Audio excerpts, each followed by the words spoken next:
오늘 설교 본문에 대해 말씀드리기 전에 여러분 앞에 죄송하다는 말씀을 먼저 드려야 할 것 같습니다. 이전에 제가 여러분 앞에 오늘 본문에 나오는 예수님과 베드로의 세 번의 문답을 결혼식의 세 번의 맹세와 같다라고 자주 말씀을 드렸었는데 이번에 새롭게 보니 그게 아닌 것 같아서 그렇습니다.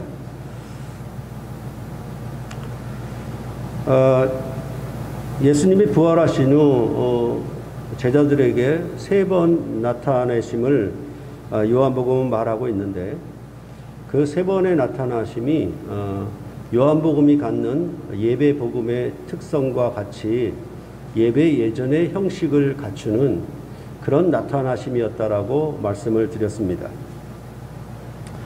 그래서 평강의 왕으로 나타나셨고 그 왕을 믿음으로 영접하고 또한 그 왕과 함께 식사하는 것, 이렇게 세 번의 나타나심이 말씀, 세례, 성찬 이런 구조와 형식을 갖고 있음을 보게 되었습니다. 그런데 이제 이를테면 조반을 드신, 즉 성찬과 같은 그런 내용이 있은 다음에 다시 여기서 결혼을 맹세하고 언약을 체결하는 내용이 나온다라고 하면 문맥상 맞지 않습니다.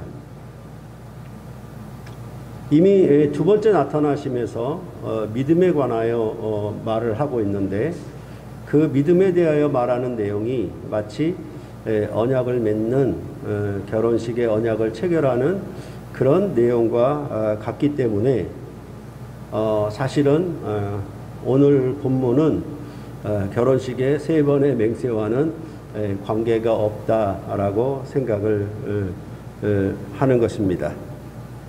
그래서 더더욱 오늘 본문이 어떤 중심 내용을 갖고 있는지 세밀하게 살펴보아야 하겠습니다. 오늘 본문은 15절에 그들이 조반 먹은 후에라고 말씀하시므로 분명 앞에 조반을 드신 내용과 연결되어 있음을 알 수 있습니다. 그래서 예수님이 제자들과 함께 이렇게 조반을 드신 것은 일종의 결혼식의 필요형과 같은 식사를 나누는 그런 모습이어서 그것이 언약의 체결이 완결된 그런 부분으로 우리가 보아야 할 것입니다. 그런 다음에 조반을 먹은 후 이렇게 말을 하는 것은 언약 체결 후의 삶, 즉 언약을 따라 사는 삶에 대해서 말하는 것으로 보아야 한다라는 것입니다. 그러니까 결혼식의 피로연이 끝나면 이제 부부로서 함께하는 새로운 삶이 시작되는 거잖아요. 그러니까 언약 체결 후의 삶으로 보는 것이 훨씬 더 적당하다라고 생각이 듭니다. 그래서 다행스럽게도 지난 시간에 21장 15절 이하는 이제 예수님을 사랑하여 그의 양을 먹이는 일에 따라가는 것에 대하여 말씀한다라고 말씀을 드렸습니다. 그리고 이러한 내용은 레위기 문맥과 매우 흡사하다라고 여러분께 또 말씀드린 기억이 있습니다. 그래서 레위기 26장 46절을 보면은 이것은 여호와께서 시내산에서 자기와 이스라엘 자손 사이에 모세를 통하여 세운 규례와 법도와 율법이니라 라고 하므로 시내산 언약 전체를 총 결론적으로 얘기한다 그럴까요? 그러니까 앞에 모든 내용이, 즉 출애굽기 19장부터 레위기 26장 마지막까지 전체적인 내용이 이것은 시내산에서 주신 율법이다, 이렇게 말씀을 하는 것으로 26장은 끝납니다. 그리고 다음에 27장에서 이스라엘 백성이 이 언약을 따라서 자기 자신을 하나님 앞에 드려 서원하는 내용이 나와요. 그래서 각 사람이 어떻게 서원하는 예물을 드릴 거냐, 이런 내용들이 계속 27장의 마지막에 나오고, 이것이 레위기의 마지막 장이며 아울러 레위기의 결론, 즉 율법의 어떤 결론이라고 할 수가 있겠죠. 그러니까 언약을 맺은 것에 대해서 어떻게 서원할 거냐, 이런 내용이 이어진다라고 보면 되겠습니다. 레위기는 우리가 2016년도 여름 사경회 때 다룬 적이 있습니다. 그때 그 교재를 보면은 구약신학자로서 굉장히 권위가 있죠. 고든 웨남이라고 있는데, 이분이 레위기의 권위자예요. 그런데 레위기를 주석하면서 27장의 위치가 모호하다, 이것이 과연 여기에 있어야 되는가라는 그런 의문을 표시한 적이 있었습니다. 그 당시 저는 여름 사경회 때 27장의 위치가 아주 매우 적절한 위치라고 말씀을 드린 기억이 있습니다. 그 이후로 저는 무엇을 예로 들었냐면, 아브라함이 독자 이삭을 모리아산에 번제로 바친 그 사건을 예로 들었습니다. 그 사건은 아브라함을 여호와 하나님이 시험하신 사건이었죠. 그래서 아브라함에게 독자 이삭을 번제로 드리라 하였는데, 아브라함은 이에 순종하여 독자 이삭을 잡아 번제로 드리려고 하자 여호와의 사자가 아브라함을 부르며 그 아이에게 손을 대지 말라고 말을 했습니다. 그러면서 뭐라고 얘기하냐면, 내가 내 아들 내 독자까지도 내게 아끼지 아니하였은즉 내가 이제야 내가 하나님을 경외하는 줄 아노라, 이렇게 말씀을 했습니다. 이러한 말씀이 뭐냐 하면, 독자로 얻은 아이를 생산할 수 없는 몸에서 낳은 정말 귀한 상속자인데, 하나님이 바치라 그러니까 바쳤잖아요. 그것으로 무엇을 시험했냐면, 네가 이 독자를 아끼지 아니하고 나를 경외하는 줄 알겠다, 이런 말씀이잖아요. 그렇죠? 그러니까 이게 무슨 말씀이냐면, 오늘 설교 본문 가운데 네가 이 사람들보다 나를 더 사랑하느냐라는 말씀과 맥락이 같아요. 그럴 때에 아브라함에게 하신 여호와 하나님의 시험은 뭐냐면, 여호와 하나님의 백성으로서, 아니면 그를 대리하는 왕으로서 여호와 하나님께 헌신과 충성을 다하겠느냐라는 그런 시험이었거든요. 그러니까 이 독자라도 아끼지 아니하고 이 독자보다도 더 하나님을 경외한다라는 표시가 바로 모리아산에 이삭을 번제로 바친 사건이었습니다. 이런 일들은 세상의 군왕들에게도 아주 잘 나타난다라고 말씀을 드렸죠. 그래서 신복 부하가 정말 그 두목에게 얼마나 충성하는지 두목은 항상 시험한다라고 말씀을 드렸습니다. 그런 거와 같이 이제 예수님이 네가 이 사람들보다 나를 더 사랑하느냐라고 하니까 베드로는 대답하기를, 내가 주님을 사랑하는 줄 주님께서 아시나이다 라고 답변을 했어요. 그러니까 이런 내용들은 전체적으로 이제 부활하신 왕께 그와 언약을 맺고 이제 이 왕께 충성을 다한다, 헌신을 다한다라는 의미로 지금 세 번의 문답이 이 서원 형식으로, 서약 형식으로 되어 있다라는 것이고, 그 서원에 따라서 뒤에 나오는 내용은 뭐냐 하면 나를 따르라, 이런 내용이 있고, 베드로가 십자가를 거꾸로 지기까지 따라갔다, 또한 예수님의 사랑하시는 제자는 늙어서까지라도 끝까지 따라갔다, 이런 방식으로 얘기하는 걸 보면 이제 이 언약을 따라서 얼마나 헌신하고 충성할 것이냐라는 내용을 세 번의 그 고백을 통해서 말씀하는 것으로 보는 것이 더 좋다라고 여러분에게 말씀드릴 수 있고, 이렇게 교정하는 것이 오늘 본문에 대한 이해를 우리가 확실히 할 수 있다라는 생각을 하는 것입니다. 그러면 오늘 본문은 내가 이 사람들보다 나를 더 사랑하느냐고 물었을 때 내가 주님을 사랑하는 줄 주님께서 아시나이다고 했는데, 그러면 이 사람들보다 더 사랑하는 그 헌신과 충성을 나타내는 그 삶이 뭐냐라고 얘기했을 때 예수님은 내 양을 먹이라 이렇게 말씀하셨던 것이고, 이것을 3번 반복함으로 거기에는 내 양을 먹이라, 내 양을 치라, 내 양을 먹이라 이렇게 말씀하신 것을 볼 수가 있습니다. 그러니까 이러한 내용은 이제 예수를 믿을 때 세례받는 것이 아니라 세례받는 것보다 하나 더 나아가서 마치 목사가 안수받아서 취임을 하는, 그러니까 임직식을 하는 그런 내용과도 이 내용은 같다라고 볼 수가 있는 거예요. 내 양을 먹이라고 했으니까.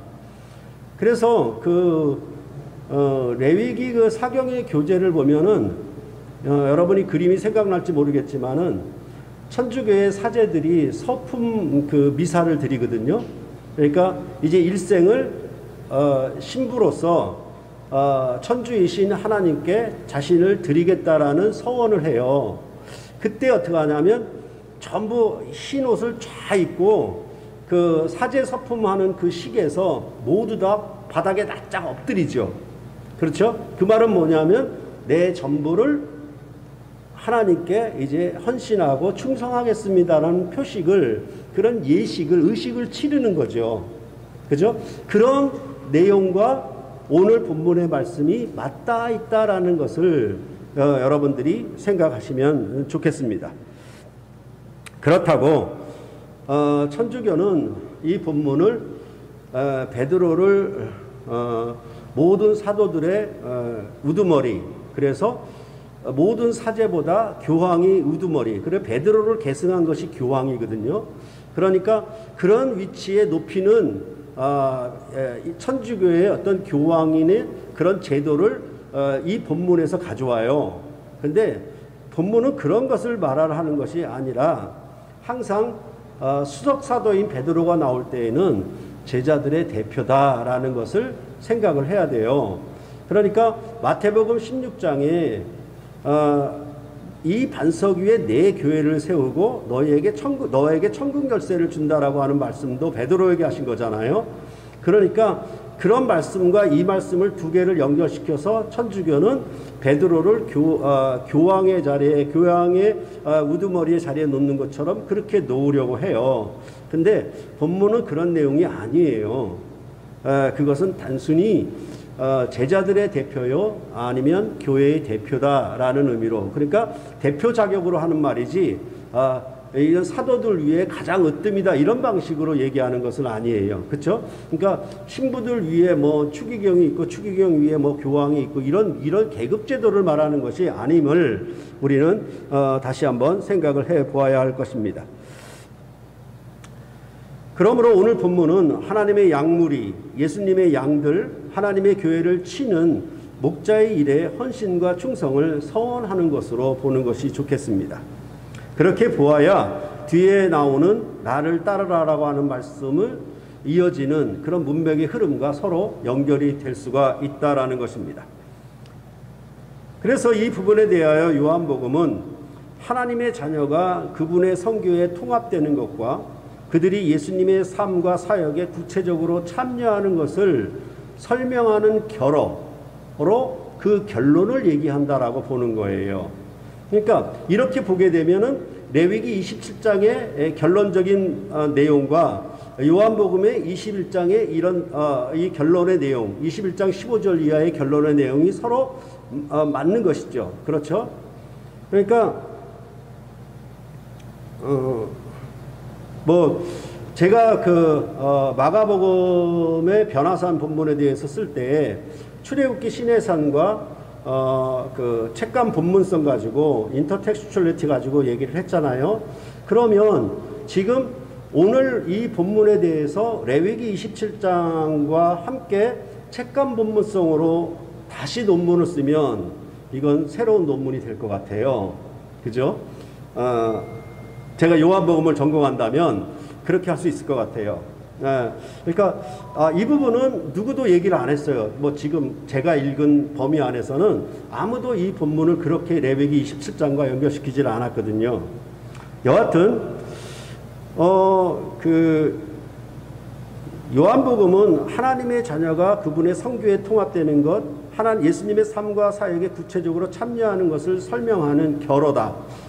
결론적인 것으로 결론의 성격을 갖는다라고 말한 이런 뭐 에드워드 W. 클링크 3세라고 얘기를 하는데 마가복음 강의 주석서가 새로 나온 것이 있는데 잘 돼 있어요. 그러니까 먼저 구조를 얘기하고 주요 개념을 얘기하고 그 다음에 절마다 주석을 하고 그 다음에 이 내용 본문의 내용에 대한 적용점들을 한 두세 가지로 이렇게 정리해 주는 주석이 있어요.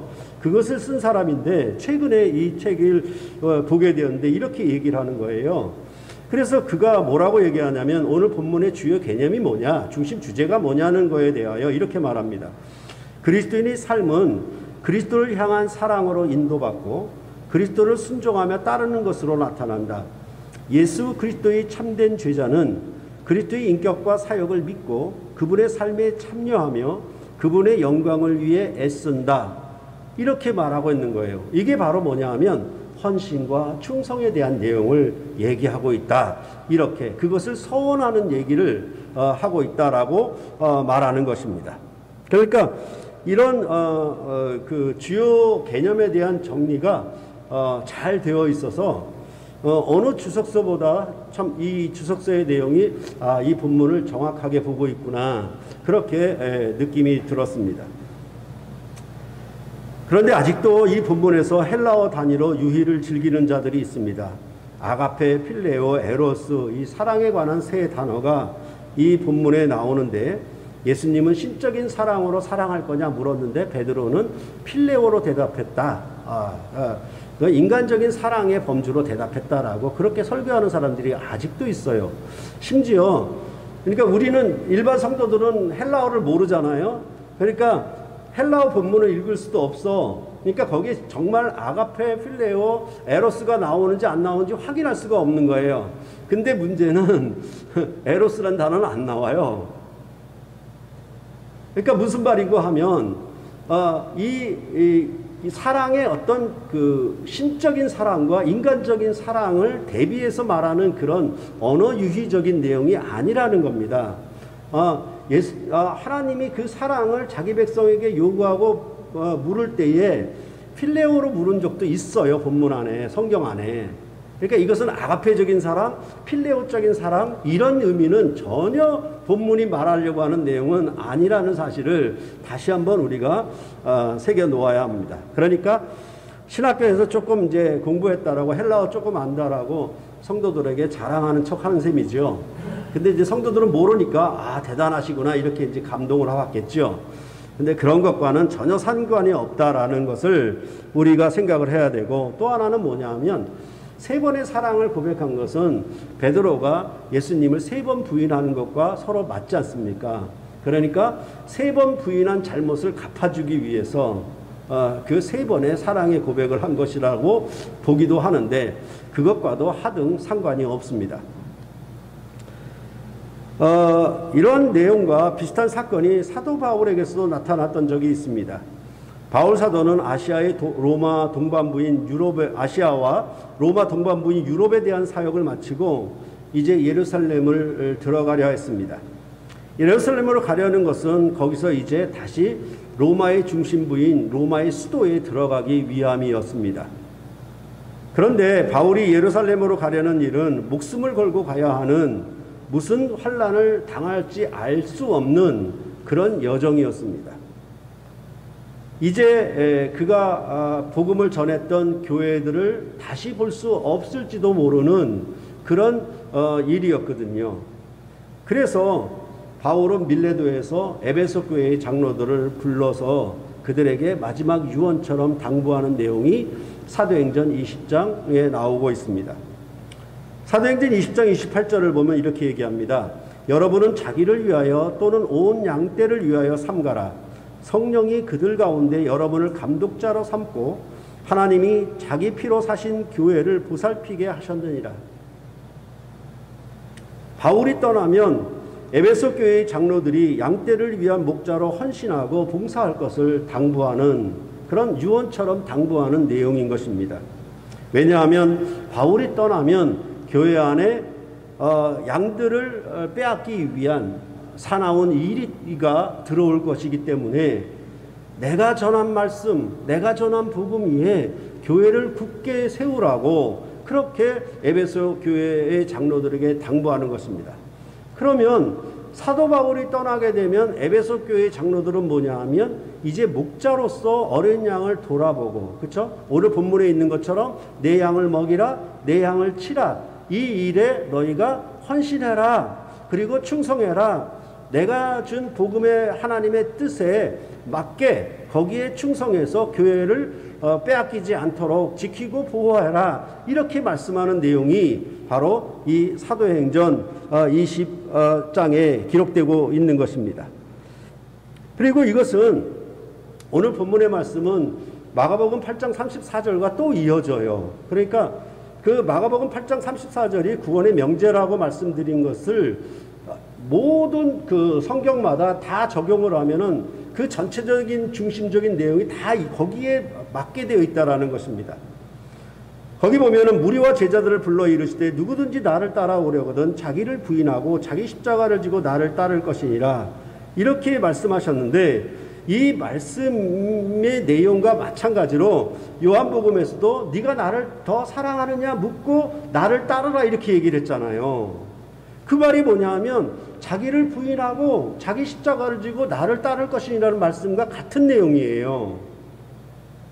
그렇죠? 그것과 같은 내용이니까 실질적으로 이런 그 가르침을 따라가는 것, 즉 이 가르침을 따라가는 일에 헌신과 충성을 다하는 것, 그것에 대해 말하는 것과 역시 오늘 본문은 같은 연결점을 갖는다라는 것을 여러분이 생각해야 되고, 이것을 우리가 보통 이렇게 얘기하죠. 제자도 이렇게 얘기를 하는데, 이것을 제자만이 뭐 특별한 신앙을 가진 자들만이 뭐 목사만이 지켜야 될 그 가르침이 아니고, 사실은 하나님의 백성, 하나님을 아버지라 부르는 그리스도인들이 지키고 따라가야 할 명제, 그렇죠? 그런 말씀이라고 여러분에게 말씀드렸고, 이것이 바로 새 언약이다, 이렇게 여러분에게 말씀드렸었습니다. 그랬을 때 그러면 레위기의 옛 언약인 시내산 언약을 따라 서원한 것을 우리가 생각해 보아야 하겠습니다. 왜냐하면 이제 오늘 본문은 이처럼 새 언약에 따른 서원인 것과 옛 언약에 따른 서원인 것과의 차이를 우리가 생각해 보아야 하기 때문에 그렇습니다. 그렇게 하기 위해서는 당연히 우리가 구원 역사를 살펴보는 것이 이런 옛 언약에 충성하여 헌신하는 것과 새 언약에 충성하여 헌신하는 것, 이런 것들이 어떤 의미로 지금 얘기를 하고 있는가. 그저 그냥 어떤 누구든지 간에 내가 주님을 더 사랑합니다, 이렇게 말하는 것, 또 구약 백성이 내가 여호와를 더 사랑합니다 라고 말하는 것에 어떤 차이점은 없는지, 그런 것들에 대해서 여러분들이 함께 생각해 보아야 한다라는 것입니다. 여호와 하나님은 양을 치던 목동이었던 다윗을 이스라엘을 먹이고 치는 목자로 부르시고 세웠습니다. 하나님의 성전을 건축할 마음이 있는 다윗에게 여호와 하나님은 선지자 나단을 보내어 그의 말씀을 전하게 했습니다. 그래서 역대상 17장 7절과 8절을 보면은 또한 내 종 다윗에게 이처럼 말하라. 만군의 여호와께서 이처럼 말씀하시기를 내가 너를 목장 곧 양떼를 따라다니던 데에서 데려다가 내 백성 이스라엘의 주권자로 삼고 내가 어디로 가든지 내가 너와 함께 있어 내 모든 대적을 내 앞에서 멸하였은즉 세상에서 존귀한 자들의 이름 같은 이름을 내게 만들어주리라. 이렇게 선지자 나단을 통해서 하나님의 성전을 건축할 마음이 있는 다윗에게 이런 말씀을 여호와께서 전한 것입니다. 이것은 결국 뭐냐 하면 뭐라고 얘기하냐면 이제 다윗을 이스라엘의 주권자로 세우는 것은 그 이전에 사사들을 이스라엘의 주권자로 세워서 그 양떼들을 다스렸던 것, 그 양떼들을 쳤던 것, 그것과 다를 것이다 라고 말을 하고, 또 하나는 뭐냐 하면 사울에게서 왕위를 빼앗은 것과 같지 아니하다.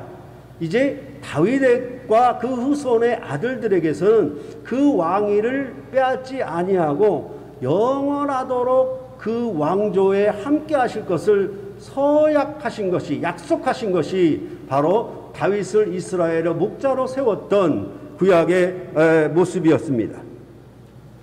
이제 다윗을 통하여 한 왕조를 세울 것입니다. 여호와 하나님은 다윗이 죽어서도 그 아들들에게서 왕위가 끊어지지 않고 이어지며 그 나라는 영원히 견고할 것이라고 약속하셨습니다. 그래서 선지자 나단이 이와 같이 다윗에게 말씀을 전하자 다윗은 이렇게 응답을 합니다. 역대상 17장 18절에 주께서 주의 종에게 베푸신 영예에 대하여 이 다윗이 다시 주께 무슨 말을 하오리이까? 주께서는 주의 종을 아시나이다. 이 말이 똑같죠. 내가 주님을 사랑하는 줄 주께서 아시나이다.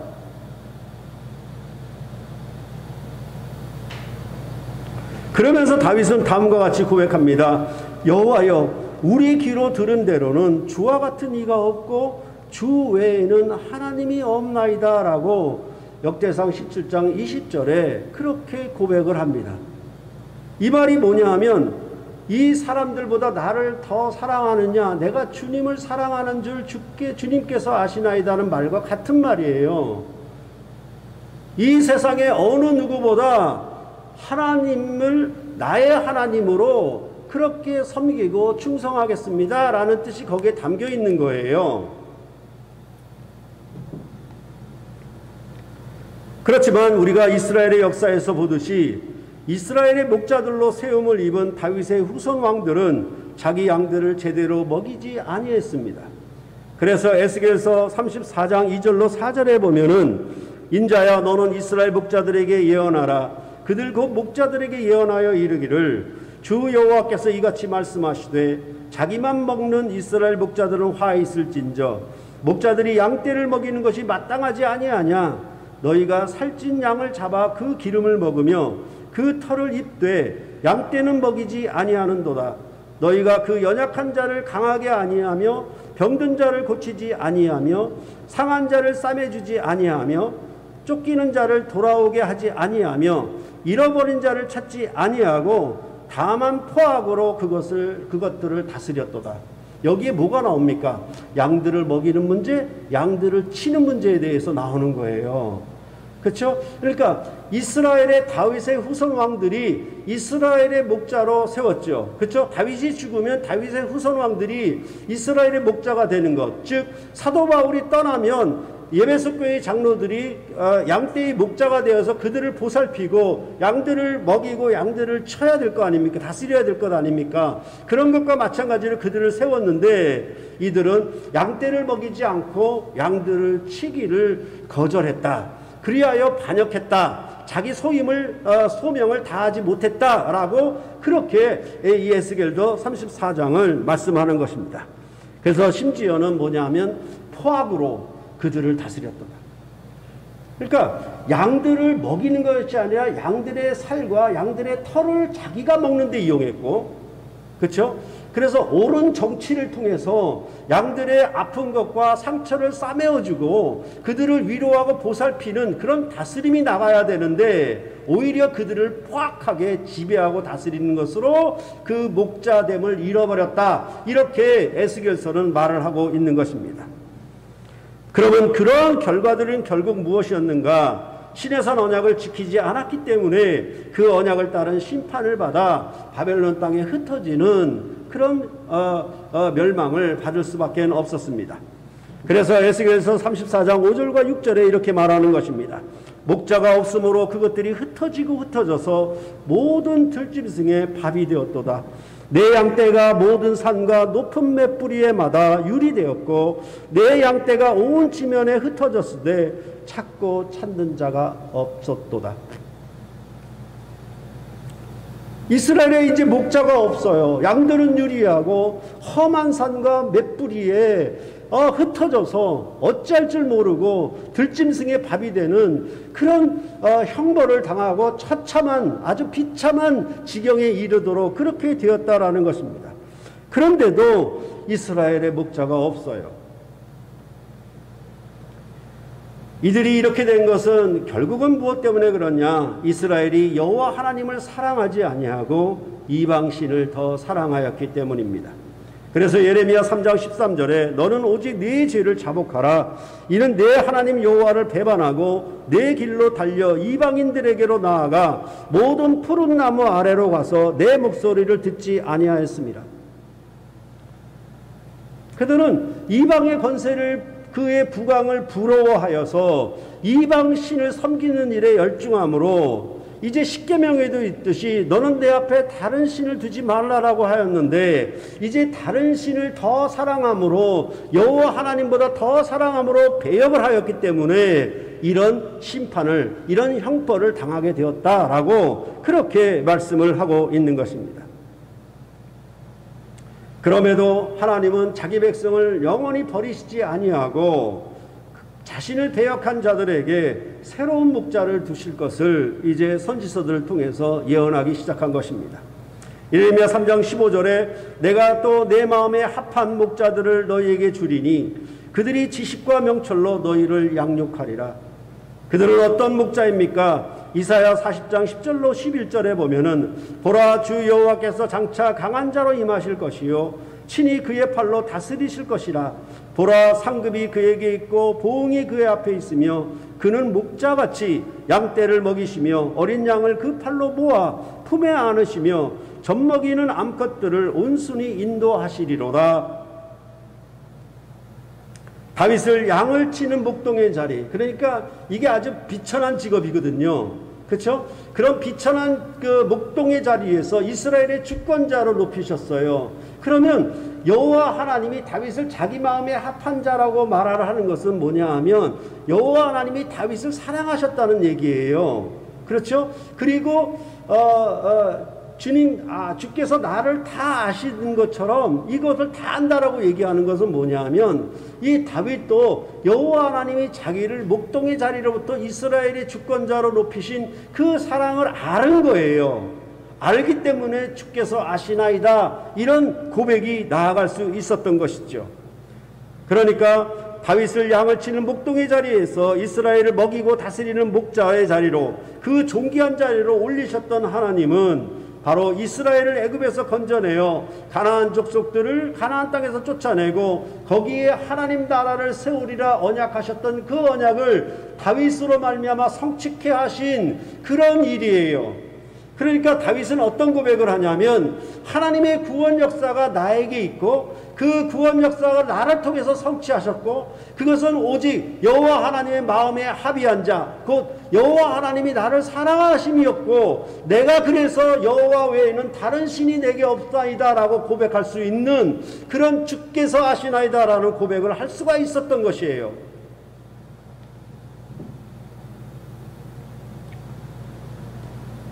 그러나 이러한 이스라엘의 목자들이 하나님을 배역함으로 말미암아 그럼에도 불구하고 하나님은 이제 새 일을 행하실 것이라고 약속을 하고 있는 것입니다. 그런데 이 새 일은 정말로 충격적으로 이방의 왕인 고레스를 목자로 세운다라고 말씀을 하고 있는 것입니다. 그래서 이사야서 44장 28절에 고레스에 대하여는 내 목자라 그가 나의 모든 기쁨을 성취하리라. 이방왕인 고레스를 통해서 배역으로 인해 흩어졌고 사로잡혔던 바벨론 땅에서 예루살렘으로 돌아오게 하사 성전을 재건하시는 일에 이 고레스의 칙령을 통해서 세우게 하실 것이라고 그렇게 말씀하신 것입니다. 그리고 이렇게 돌아오게 함은 바로 여호와 하나님이 이스라엘의 죄를 사하셨기 때문이라고 이사야서 44장 22절에 보면 내가 내 허물을 빽빽한 구름같이 내 죄를 안개같이 없이 하였으니 너는 내게로 돌아오라 내가 너를 구속하였습니다. 그리하여 오직 여호와만이 구원자임을 알게 하신 것입니다. 그래서 이사야서 43장 11절에 나 곧 나는 여호와라 나 외에 구원자가 없느니라. 이 말이 무슨 말이냐면 이스라엘의 거룩한 자, 오직 이스라엘의 구원자, 이렇게 얘기하는 것은 무슨 말인가 하면 나보다, 이 사람들보다 나를 더 사랑하느냐, 너희를 구원하고 너희를 바벨론 땅에서 그런 폐역과 배역을 저지른 그 비참한 자리에서 너희를 건지셔서 새로운 목자의 자리로 올리시는 그런 새로운 일을, 구원의 일을 행하시는 분은 너희가 그렇게 섬겼던 우상이 아니라, 이방신이 아니라 나 여호와야, 나만 너희의 구원자야, 이렇게 말씀하므로 이 말이 어떤 의미냐면 이 사람들보다 나를 더 사랑하느냐, 그 말과 같은 말이죠. 오직 여호와. 그러면 이 죄를 어떻게 없이 할 것입니까? 이제까지 전혀 예상치 못했던 왕을 보내어 새 일을 행하실 것인데 그 왕은 자기 백성의 허물 때문에 죽임을 당하는 고난의 종이었습니다. 그래서 이사야서 53장 8절입니다. 그는 곤욕과 신문을 당하고 끌려갔으나 그 세대 중에 누가 생각하기를 그가 살아있는 자들의 땅에서 끊어짐은 마땅히 형벌받을 내 백성의 허물 때문이라 하였으리요.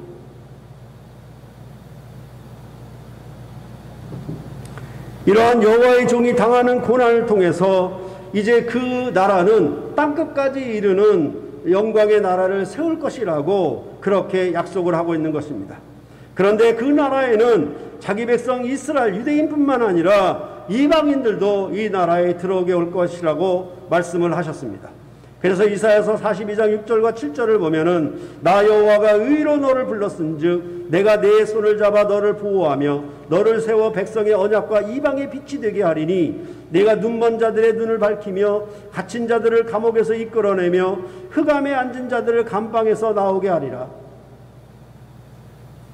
이 새 일, 새로운 출애굽을 행하시는 여호와의 종은 이방인들을 그 갇힌 감옥에서 나오게 할 것입니다.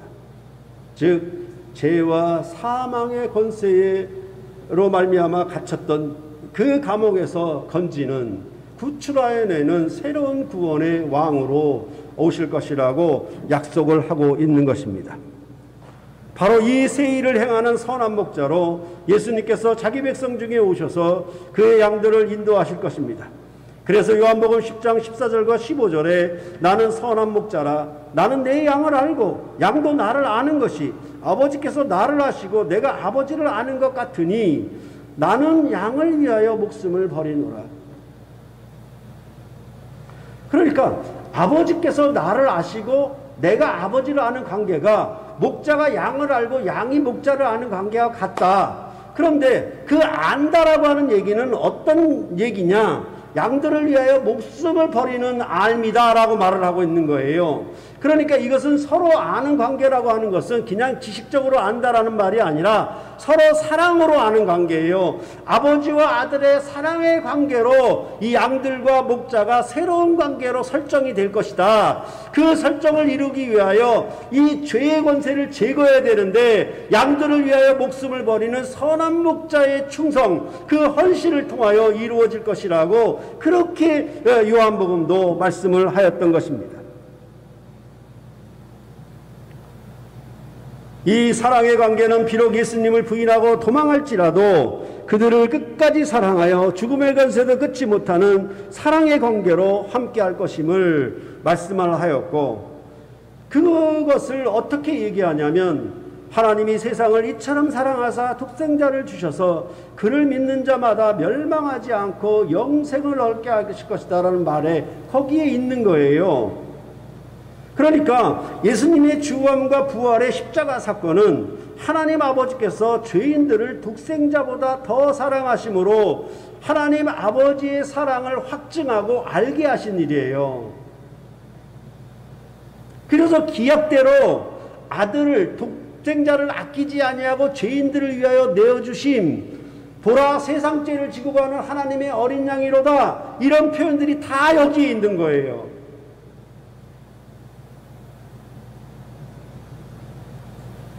그 예수 그리스도의 죽음과 부활 안에서 베드로는 내가 주님을 사랑하는 줄 주님께서 아시나이다 라는 고백이 나왔던 것은 어떤 고백이냐면 그냥 누구보다 당신을 사랑합니다라고 하는 단순하고 1차원적인 고백이 아니라 이것은 뭐냐면 전 구원 역사를 가져와 가지고 그 구원 역사 속에서 약속하신 메시아, 그 메시아를 통해서 하나님이 이루시는 세일의 구원이 이제 도래했습니다. 예수의 죽음과 부활 안에서 성취되었습니다. 그래서 나를 목자 삼으심, 이 베드로를 목자 삼으심 그 자체가 무엇이냐면 정말 배역하고 도망하며 부인하였던 저주받고 비참한 모습의 자리에서 그를 올려서서 이제 하늘나라를 봉사하는 새로운 목자로 그를 세우신, 그렇게 존귀케 하신 일에 대하여 내가 압니다. 나 이제 주님의 사랑을 알아요. 이렇게 고백을 하는 겁니다.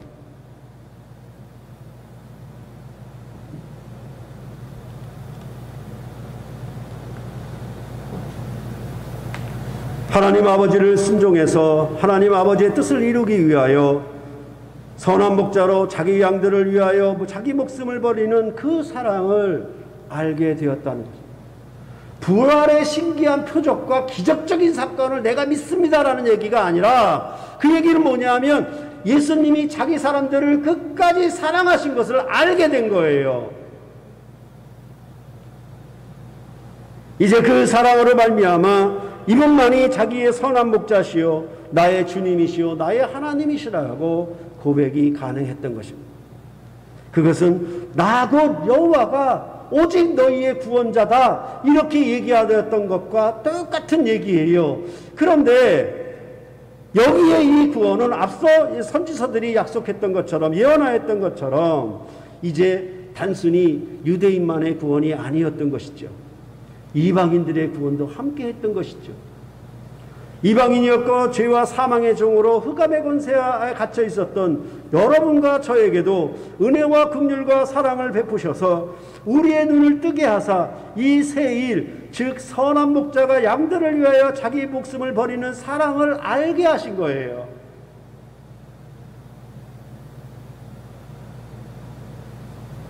유대인도 헬라인도 이 새로운 왕을 알지 못하여 십자가의 못을 박아 버렸는데 여러분과 저는 이 선한 목자의 음성을 듣게 하셨고 알게 하사 그의 음성을 듣고 그를 따르게 하셨다라고 그렇게 성경은 너를 택정했다 이런 방식으로 말씀을 하고 있는 거예요.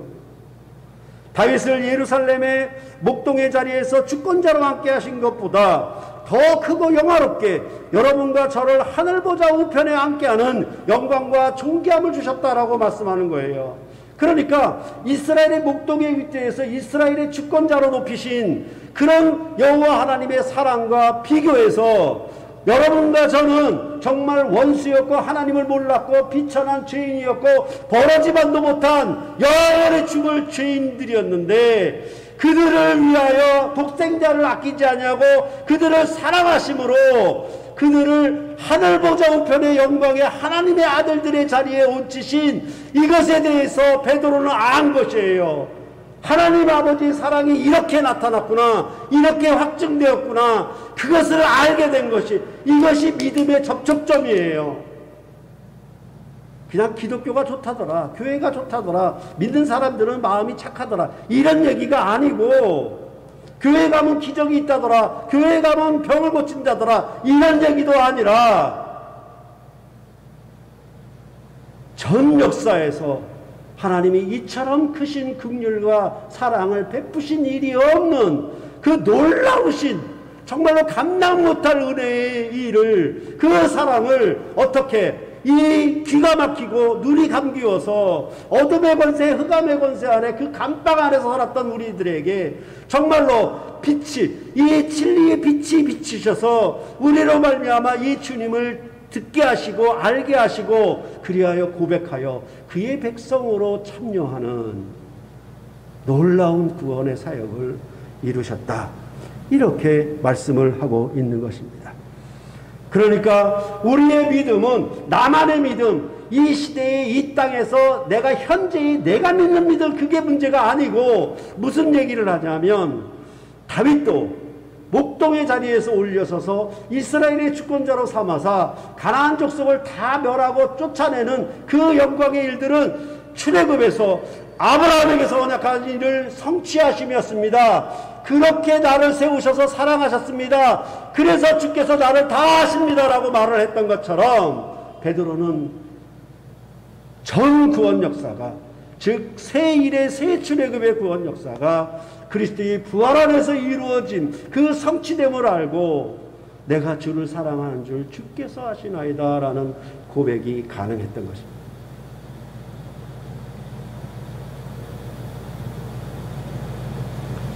여러분의 구원은, 여러분의 믿음은 개인의 혼자의 고백과 믿음으로 설정되는 것이 아니라 거기에는 역사의 무게가 담겨져 있는 거예요. 역사의 성취가 거기에 큰 어미함과 존귀함으로 보배롭게 담겨져 있는 거예요. 그저 나는 너는 내서 안 믿고 나는 예수 믿게 됐으니 나는 그냥 복받은 자의 그런 얘기가 아니고요.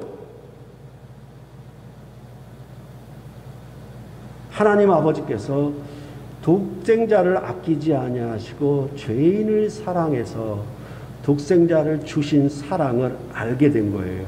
그거는 뭐냐 하면 마치 아브라함이 독자 이삭을 아끼지 아니하고 하나님 여호와를 경외한 것처럼 예수님은 그 일을 하신 거예요. 그 사랑을 아들 안에서 나타내신 거예요. 이것이 바로 우리의 눈을 번쩍 뜨게 하고 우리의 귀를 열리게 하고 우리의 마음을 열어놓게 한 일이에요. 그래서 이제 아버지와 아들의 관계로 들어가는 것이에요. 아버지와 아들의 관계는 죄와 죽음이 끊을 수 없는 영생의 관계예요. 그 말은 뭐냐 하면 그리스도의 사랑에서 끊을 수 없는 영원한 생명의 언약 관계가 우리에게 주어졌다라고 말씀하는 거예요.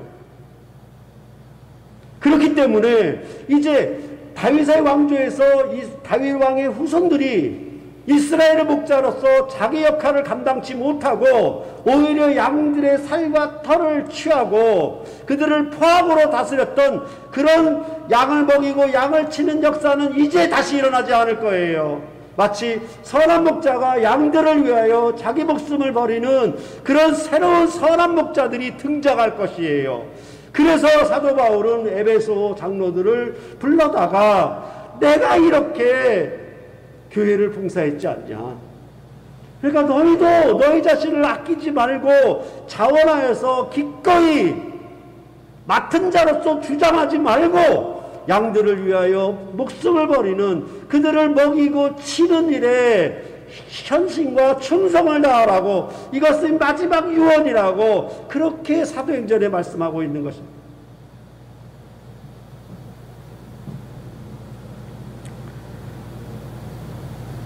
우리가 예수를 믿는다라고 하는 것은 예수님의 사역에 동참하는 것이고 참여하는 것입니다. 예수님을 믿는다는 것은 예수의 부활을 믿는다는 것이고, 부활을 믿는다는 것은 평강의 왕을 영접한다는 얘기입니다. 그렇다면 이 일에, 평강의 일에 참여하도록 예수님의 부활은 이제 성령을 주셔서 아버지께서 나를 보내신 것 같이 나도 너희를 보내노라. 나를 선한 목자로 양들을 위하여 보냈던 것처럼 나도 너희들을 목자로 세워서 양들을 위하여 보내노라. 이것이 예수를 믿는 그런 구원의 목표예요. 나를 혼자 천당 가려고 믿는 믿음이 아니라 하나님 나라의 일에, 그리스도의 사역에 동참하는 것이 우리의 구원이란 말입니다. 거기에 헌신과 충성을 다하는 것이 우리의 구원이에요.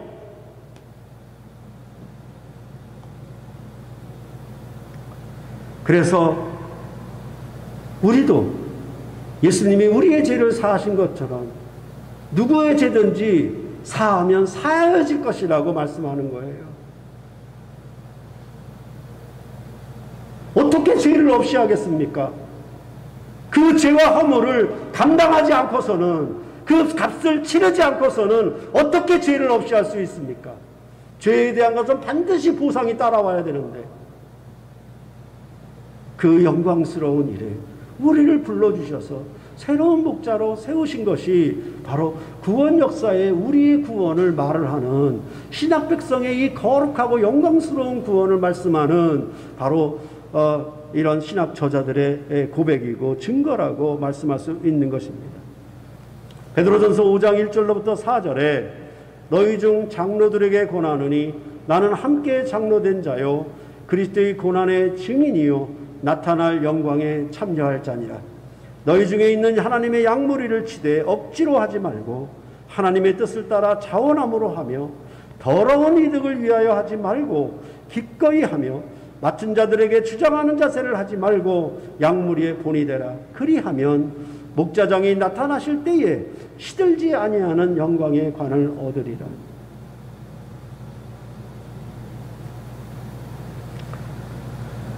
세상 나라의 승리의 월계관, 즉 올림픽의 월계관은 시드는 풀로 월계수로 만든 거예요. 그러나 우리의 헌신과 충성을 다함으로 얻는 승리의 면류관은 결코 시들지 아니하는 영광의 면류관이 될 것이라고 말씀하시는 것입니다. 세상의 결혼도 어느 누구보다 배우자를 서로 사랑한다는 언약관계로 맺어진 것입니다. 결혼식을 마쳤다고 해서 그 사랑이 끝난 것이 아니라 이제 도리어 시작이라고 여러분께 누누이 말씀을 드렸습니다. 결혼식 이후의 삶은 이 사람들보다 내 아내를, 내 남편을 더 사랑하는 자로 살 것을 헌신하고 충성을 서약하는 그런 삶이 계속되는 거예요.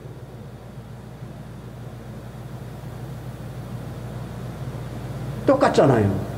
돈보다 주님을 더 사랑할 거냐? 돈보다 아내를 더 사랑할 거냐? 세상에서의 명예와 지식과 성공과 출세보다 아내를 더 사랑하느냐? 남편을 더 사랑하느냐? 그 말과 똑같잖아요.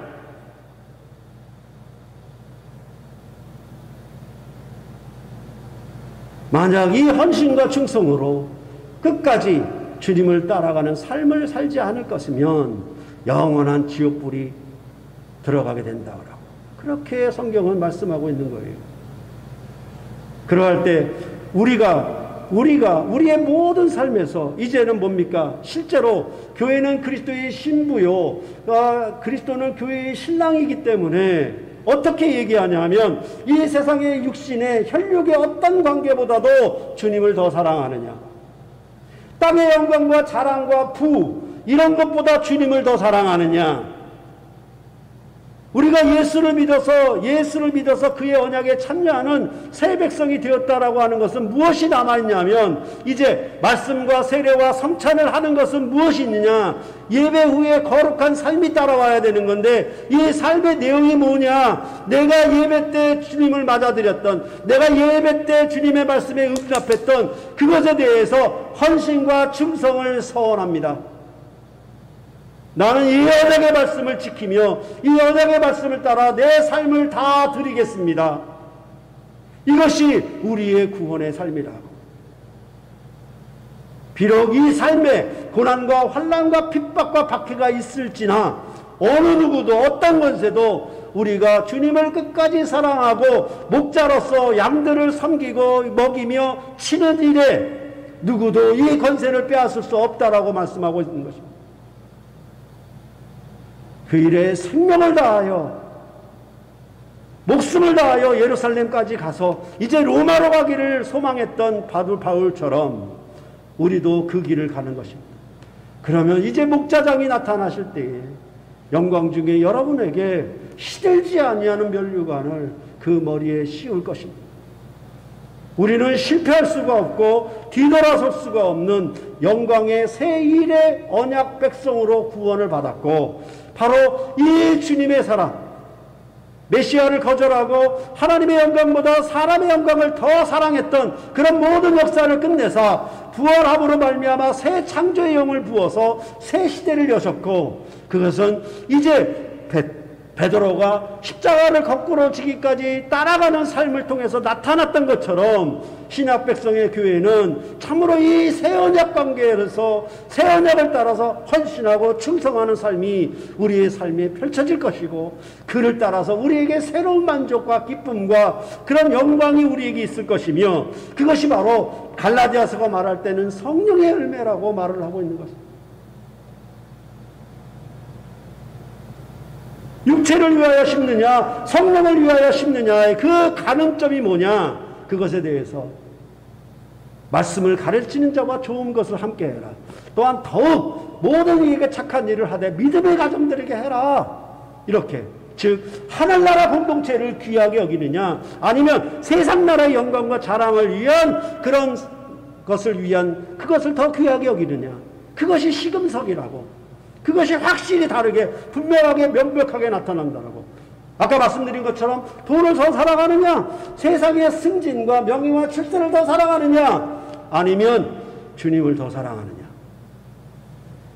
그것이 여러분의 헌신과 충성을 가늠하는 놀라운 삶의 지표가 될 것입니다.